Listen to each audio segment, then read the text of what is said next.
নিরাপত্তার কোনো ঝুঁকি আছে বলে আমি মনে করি না। আমরা সর্বাত্মক প্রস্তুতি আমাদের আছে, যে কোনো পরিস্থিতি মোকাবেলার সামর্থ্য আমাদের আছে। ফোর্স ডেভেলপমেন্ট সম্পর্কে যদি একটু এখানে আপনার পর্যাপ্ত, এটা আমাদের ভাষা যেটা বলি যে আমাদের পর্যাপ্ত ফোর্স মোতায়েন আছে, পোশাকে আছে, সাদা পোশাকে আছে, বিভিন্নভাবে যেখানে যেখানে যে প্রথম থেকে এই পর্যন্ত এই যে উৎসবগুলি চলতেছে মাসব্যাপী, সেই উৎসবের প্রত্যেকটা ইভেন্টই আমরা সাকসেসফুলি কমপ্লিট করতে পারছি। ইনশাল্লাহ আজকের প্রোগ্রামও খুব সুন্দরভাবে সুষ্ঠুভাবে হবে। নিরাপত্তার কোনো ঝুঁকি আছে বলে আমি মনে করি না। আমরা সর্বাত্মক প্রস্তুতি আমাদের আছে, যে কোনো পরিস্থিতি মোকাবেলার সামর্থ্য আমাদের আছে।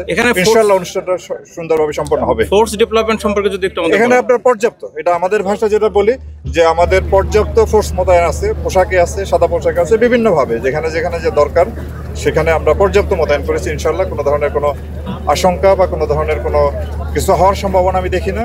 সুন্দরভাবে আমরা এই অনুষ্ঠান সম্পন্ন করতে পারবো। প্রোগ্রাম স্থল তো এখানে কত দূর ব্যাপী এই বিশেষ নিরাপত্তার মধ্যে আছে? আজকে পুরো ঢাকা শহর জুড়ে আমাদের নিরাপত্তা ব্যবস্থা আছে। এই প্রোগ্রামের জন্য তো বিশেষভাবে আছি, এর বাইরে আমাদের ঢাকার সমস্ত ঢাকা শহর এবং দেশব্যাপী, সারা দেশব্যাপী আমরা নিরাপত্তামূলক ব্যবস্থা গ্রহণ করেছি। ধন্যবাদ। জি, থ্যাংক ইউ।